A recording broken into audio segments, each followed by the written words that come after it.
Hello friend, good evening. तो I hope आप अच्छे होंगे और अपनी फैमिली का ध्यान अच्छे से रख रहे होंगे। तो मेरे टेलीग्राम पर बहुत सारे एस्पिरेंट पूछ रहे थे कि क्या सर इस बार हमको अटेम्प्ट करना चाहिए कि नहीं करना चाहिए। तो उसके रिगार्डिंग ये वीडियो है। तो मैं पहले बता दूं कि आपको बहुत सारी चीज़ें और बहुत सारी मेरी बातें ख़राब लगने वाली हैं। तो जितना भी ख़राब लगे खुद घूट पी के पी जाना, ठीक है। क्योंकि मैं यहाँ पर आपको आज प्रसाद बांटने नहीं वाला हूँ। मैं आपको यहाँ के आज नीम का जो रस होता है ना वो पिलाने वाला हूँ, क्योंकि वही आपके लिए लाभदायक होगा। तो पहला क्वेश्चन कि क्या हमको इस बार प्रीलिम्स अटेम्प्ट करना चाहिए या नहीं।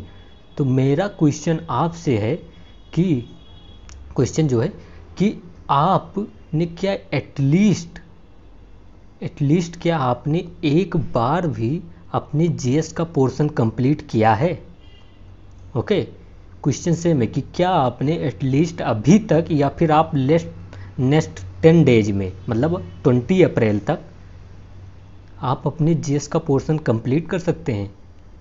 इवन प्रीलिम्स, अगर केवल प्रीलिम्स का ही कर सकते हैं, मेंस का मैं काउंट नहीं कर रहा हूँ, क्या आप नेक्स्ट 10 डेज में अपने जीएस का पोर्शन कंप्लीट कर सकते हैं। अगर यस तो ये वीडियो कंटिन्यू रखिए, और अगर नो है तो आप यहाँ से जाइए। आपको इस वीडियो में कुछ भी नहीं मिलने वाला है आपके लायक जो आपके लिए अच्छा हो या बेनिफिट हो। तो आपको अभी ये छोड़ देना चाहिए और आपको अपने स्टडी पर फोकस करना चाहिए rather than to wasting the time in my videos. Okay, ठीक है।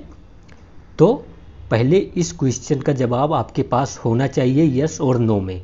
और अगर यस है, अगर आपको लगता है या आपने कर लिया है अपने जीएस प्रीलिम्स का सब्जेक्ट कंप्लीट, जो यूपीएससी के रिगार्डिंग जो जनरली सब करते हैं उतना ही, मैं कोई ऐसे नहीं बोल रहा हूँ कि हाँ आसमान में तीर मारना है, बस उतना ही जितना होना चाहिए। अगर आपने उतना कर लिया है तो ये वीडियो कंटिन्यू रखिए, ठीक है। तो अगर आपने कंप्लीट कर लिया है तो आपको अब क्या करना है, आपको जो नेक्स्ट 30 डेज है ना, अराउंड मतलब 10 to 15 मई तक आपको सीसेट पे फोकस करना है, ठीक है। आपको अब मतलब 10 to 30 डेज तक सीसेट पर फोकस करना, क्योंकि सीसेट एक ऐसा है जो गेम चेंजर, इस बार भी बहुत ज़्यादा चांस है कि सीसेट ही कट ऑफ डिसाइड करेगा। आप समझ लीजिए कि जो जीएस का लेवल जितना बढ़ाना था ना यूपीएससी को एलिमिनेशन करके और एलिमिनेशन को हटा कर, या फिर जो भी जितने भी तरकीब लगाना था वो जीएस में वो लगा चुके हैं ऑलरेडी। उन्होंने सारे जो जीएस के जितने भी जैसे टॉपिक होते हैं या जीएस के जितने उन्होंने दे रखे हैं वो सारे उन टॉपिक से वो पूछ चुके हैं। तो अगर मान लेते हैं कि जो अगर जीएस का मान ले कि ये थ्रेश लेवल है कि यहाँ तक यूपीएससी जाएगा और सीसेट का ये है, तो जीएस के यहाँ तक तो यूपीएससी ऑलरेडी पहुँच चुका है, बस सीसेट में ना अभी इतना ही पहुँचा। क्योंकि अगर आप देखेंगे तो नंबर सिस्टम हो गया हमारा, और नंबर सिस्टम हो गया, और रीजनिंग के 2-4 टॉपिक है जैसे ब्लड रिलेशन हो गया, कैलेंडर हो गया, उससे एक एक क्वेश्चन आता है। और बहुत से सारे रीजनिंग के जो टॉपिक है वो बिल्कुल यूपीएससी टच तक अभी नहीं कर रहा है, समझ रहे हो। और बहुत सारे इवन अगर आप मैथमेटिक्स में जो देखेंगे, जो आपने सीसेट में जो बहुत सारे टॉपिक जो एलिमेंट्री मैथमेटिक्स के हैं उसमें भी बहुत सारे ऐसे टॉपिक जिन्हें यूपीएससी भी टच नहीं कर रहा है। तो वो इसमें सीसेट में अभी लेवल इन सारे टॉपिकों को टच करके भी बढ़ा सकता है, समझो। परमुटेशन एंड कम्बिनेशन हो गया और नंबर सिस्टम हो गया, इन्हीं 2 टॉपिक पे यूपीएससी अभी अराउंड आप मान लीजिए 22 क्वेश्चन या 25 क्वेश्चन तक पहुंचता है। तो यहाँ बहुत चांस है कि यूपीएससी अभी सीसेट हार्ड करे, बट जीएस का तो वो ऑलरेडी पहुंच चुका है जितना हार्ड करना। तो आपको कभी भी मतलब आपको सीसेट कभी भी इग्नोर नहीं करना, और 30 डेज में आपका सीसेट कंप्लीट होना चाहिए। और उसके बाद जो डेली को आपको 2 आवर्स डेली का आपको उसका प्रैक्टिस करना है, ये आपको कंटिन्यू रखना है प्रीलिम्स तक प्रैक्टिस का। और सीसेट मतलब अभी नेक्स्ट 30 डेज में अगर आपका कंप्लीट है तो आप मतलब से अदर सब्जेक्ट पे रिवीजन कर सकते हैं, बट अगर नहीं तो सीसेट आप छोड़कर गए तो आप खुद को सुसाइड कर रहे हैं अपने अटेम्प्ट का। आप खुद अपने अटेम्प्ट के ख़राब होने के जिम्मेदार हैं और कोई नहीं। और ये पूरा मैंने ये खुद नहीं बोल रहा हूँ, मैं एक्सपीरियंस को देखकर और मेरे जितने फ्रेंड हैं उनको देखकर बता रहा हूँ कि सीसेट आपको इग्नोर नहीं करना है। तो ये हो गया। फिर अगर आपने सीसेट कंप्लीट मतलब आप सीसेट कर रहे हैं, फिर उसके बाद आपको करंट अफेयर पे फोकस करना है, ठीक है। और करंट अफेयर में किसी एक इंस्टीट्यूट का आपको करंट अफेयर उठाना है और उसको का मिनिमम 3 बार रिवीजन करना है। और जो फोकस एरिया आपका सबसे ज़्यादा होगा वो environment and science and tech होगा, ठीक है। और अगर इकोनॉमी के लिए आपने अगर थोड़ा भी अगर मुरनाल सर से पढ़ा हुआ है तो उनका केवल बिन 24 आप करेंगे, और किसी का भी चाहे वो विजन का हो, किसी का भी आपको पढ़ने की ज़्यादा ज़रूरत नहीं है, ये आप बिल्कुल मान लीजिए। तो आपको बहुत ज़्यादा जो फोकस करना है वो environment and science and tech पे फोकस करना है, और प्लेसेस एंड न्यूज़ ये आपको छोड़ना ही नहीं है। मैंने भी आप यूट्यूब चैनल पर अपने पढ़ा रखा है, अगर आप चाहें तो देख सकते हैं, नहीं तो आप जो फॉलो कर रहे हैं वही फॉलो करिए। मेरे करंट अफेयर को फॉलो करने की कोई ज़रूरत नहीं, बिल्कुल ज़रूरत नहीं है। तो ये आपका नेक्स्ट फोकस होगा, ठीक है। तो पहले सीसेट, फिर करंट अफेयर, और करंट अफेयर में ये 3 सब्जेक्ट आपकी बिल्कुल प्रायोरिटी होनी चाहिए। और इकॉनमी में अगर बिन 24 कर लो वही इनफ है, उससे जो आगे का आएगा, उससे जो अलग आएगा वो कोई नहीं कर पाएगा। जनरली अगर 2-4% करते भी हैं तो उनसे आपका कंपटीशन नहीं, वो किसी दूसरे ग्रह से आए हैं तो आप उनको छोड़ दो, ठीक है। फिर आपको 3 बार करंट अफेयर रिवीजन करना है। उसके बाद जो मोस्ट इम्पॉर्टेंट है वो यूपीएससी का जो पीवाईक्यू है ना, वो मिनिमम 30 ईयर का आपके बिल्कुल मतलब दिमाग में होना चाहिए। अगर वो यूपीएससी अगर ऑप्शन में कुछ देकर पूछ ले तो वो पता होना चाहिए कि हाँ ये ऑप्शन इस क्वेश्चन में और ऐसे पूछा था, ऐसे आपको रटा होना चाहिए पूरा पीवाईक्यू। तो इसके लिए आप चाहे जैसे करिए, आप चाहे डे सेट करिए या टाइम में, टाइम टेबल आपको नहीं बता रहा, क्योंकि टाइम टेबल आपके अकॉर्डिंग होना चाहिए। कोई एलियन आकर बताए मेरे जैसे, वो आप पर डिपेंड, आपको बिल्कुल मतलब फॉलो करने की जरूरत नहीं, क्योंकि टाइम टेबल आप पे डिपेंड करता है कि आप किस टाइम पढ़ते हो, कैसे पढ़ोगे, कैसे मैनेज करोगे। बिल्कुल स्पून फीडिंग कराना भी बहुत ख़राब है। तो आपको ये बिल्कुल गांठ बांध लेनी कि जो पीवाईक्यू मिनिमम 30 इयर्स का आपको यूपीएससी सीएससी का करना है। और उसके बाद अगर आपको पीवाईक्यू अच्छा लगता है और आपको लगता है कि आप और करना चाहते हैं, तो जो सीडीएस और सीएपीएफ का पीवाईक्यू है ना, वो 2015 से 2023 तक आप करेंगे, पूरा नहीं, केवल 15 से 23 तक आप सॉल्व करेंगे।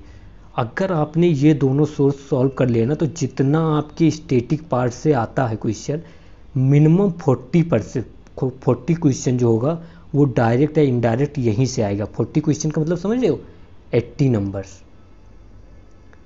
तो ये आपको इग्नोर बिल्कुल नहीं करना है। तो मैं अभी अपने चैनल पे मैं बता रहा हूँ, सीडीएस का करा रहा हूँ, सीएपीएफ का भी करा रहा हूँ, जियो साइंटिस्ट का भी करा रहा हूँ। तो लेकिन आपको सीडीएस और सीएपीएफ का तो फॉलो करना है, तो आप मेरे चैनल पे भी फॉलो कर सकते हैं, या फिर आप खुद से करिए।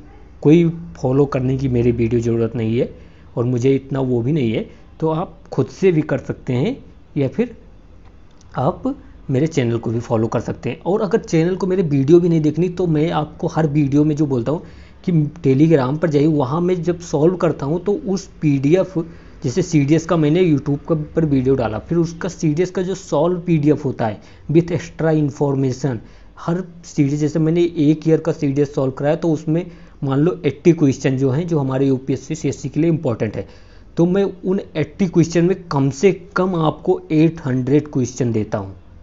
आपका आंसर मतलब इतने टॉपिक में आपके कवर कराता हूँ, और इससे इतने मतलब क्वेश्चन कवर हो जाते हैं। तो और मैं उसमें लिखता रहता हूँ पीडीएफ में, तो वो आपको खुद पढ़ना है, वीडियो नहीं देखना है तो भी। तो ये आप बिल्कुल ध्यान में रखेंगे। तो ये आपका पोर्शन बिल्कुल पीवाईक्यू वाला इम्प्रूव होना चाहिए, ठीक है। फिर नेक्स्ट क्या होगा आपका कि आप इसके अभी इसको इग्नोर कीजिए। आप ना क्या करेंगे, आप जो आपने जीएस का कंप्लीट कर लिया था सिलेबस, अभी आपने जीएस एक बार कंप्लीट किया या जितनी बार भी किया, अब आप इतना करने के बाद अब अपने जीएस के रिवीजन करना स्टार्ट कर देंगे। और जब आप इस बार रिवीजन करेंगे ना, तो क्योंकि आपने पीवाईक्यू कर रखा है, तो अब आपको पता चलेगा किस एरिया पे ज़्यादा फोकस करना है आपको। तो ये आप बिल्कुल नहीं भूलेंगे। तो इसको करने के बाद अगर आपको अच्छा लगे, तो ये जो इको 450 होती है विवेक सिंह की, इकॉनमी के बारे में, इसमें करंट अफेयर, इकॉनमी सब कुछ कवर होता है, तो ये आप कर सकते हैं। क्योंकि इकॉनमी से हमें पता है कि 20 के अराउंड मान लीजिए एवरेज क्वेश्चन माने तो आता है, तो बहुत इंपॉर्टेंट पड़ जाता है। तो आप ये सॉल्व करेंगे पूरा, ठीक है। आप खुद से सॉल्व कीजिए या वीडियो देखिए, जो भी आपको अच्छा लगे, बट ये आपको सॉल्व कर लेंगे तो आपको हेल्प मिलेगी। एंड नेक्स्ट फिर मैं बोल रहा हूँ भाई, जीएस आप कितना भी कर लो, सीसेट अगर आप भूल गए तो आप ये अटेम्प्ट भूल जाना, ठीक है। आप ये अटेम्प्ट डिलीट कर देना। आप यही सोचना अगर बिना सीसेट के गए कि हाँ भाई मैं देने तो जा रहा हूँ, बट ये मैं अटेम्प्ट ख़राब करने जा रहा हूँ। बिना सीसेट के आप अटेम्प्ट देने मत जाना अगर आप सीरियस हो तो मोस्ट इम्पॉर्टेंट इस वीडियो का यही क्रक्स था कि सीसेट एंड पीवाईक्यू जो है वो इग्नोर किया तो आपने एक अटेम्प्ट का सुसाइड करा दिया आपने, ठीक है। तो ये एक्सपीरियंस पे है, एक लोगों के नहीं, मिनिमम में 52% आप बोल सकते हो, 50 to 60% जो एक्सपीरियंट रह चुके हैं उनके एक्सपीरियंस पे बेसिक सीसेट नहीं छोड़ना। और ये 2023 के सीसेट की बात नहीं है, ये चाहे आप 2022 का ले लें या उससे पहले का 18 तक का, 2018 तक का कभी कभी सीसेट ले लें, ये हमेशा ही इम्पोर्टेंट रहता है और हमेशा टफ होता ही गया है। चाहे जितना प्रोटेस्ट हो, चाहे जो यूपीएससी को अगर प्रोटेस्ट से डर लगता तो आप सोचिए कि कितने, मतलब 2011 से पहले से यूपीएससी पर केस चल रहा था, उससे पहले भी चला था कि यूपीएससी पेपर के बाद जो आंसर की है वो तुरंत क्यों नहीं रिलीज करता। यूपीएससी ने आज तक माना? वो बिल्कुल नहीं माना। तो ये भी वो प्रोटेस्ट को बिल्कुल इग्नोर करेगा और उसको सीसेट का लेवल इंक्रीज करना होगा तो बिल्कुल करेगा वो, क्योंकि उसके पास अपॉर्चुनिटी है सीसेट के लेवल को इंक्रीज करने की। अभी उसने बहुत ज़्यादा से ज़्यादा, मान लीजिए 5 to 10 टॉपिक से मेजोरिटी में पूछता है और 10 टॉपिक वो टच किया है सीसेट में। है सीसेट में कितने टॉपिक? 45+ टॉपिक है, समझ रहे हो। वो उसके पास बहुत ज़्यादा अपॉर्चुनिटी है कि वो इंक्रीज कर सके सीसेट, बट जीएस की अपॉर्चुनिटी उसकी ऑलमोस्ट ख़त्म हो चुकी है। तो ये आपको वीडियो कैसा लगा? अगर आपको फिर ऐसे वीडियो जो आपको ऐसे स्ट्रेटजी वगैरह पर चाहिए, वैसे मुझे नहीं लगता कि स्ट्रेटजी देखने से स्ट्रेटजी बनती है, वो खुद से बनानी पड़ती है। बट हाँ, अगर किसी में प्रॉब्लम हो तो पूछ सकते हो, बिल्कुल पूछ सकते हो। जो मेरे पास नॉलेज है उतना ही मैं बता सकता हूँ और इसमें मुझे कोई शर्म नहीं है। तो स्टॉप करते हैं वीडियो, और अगर अच्छा लगे तो शेयर वगैरह कर सकते हो, सब्सक्राइब वगैरह, बाकी आप पर डिपेंड करता है। ओके, सो अपने हेल्थ का फोकस करो पहली बात, क्योंकि विदाउट हेल्थ आप कुछ भी नहीं कर सकते। सेकेंड, फिर स्टडी पे फोकस करो। थर्ड, किसी भी बात में, किसी भी पैचड़े में नहीं पड़ना है हमको। अपने प्रीलिम्स तक कोई भी कितनी भी प्रॉब्लम आ जाए हमको डिस्टर्ब नहीं होना है, ट्राई यही करना है at least. Okay, so thank you so much for watching and good luck.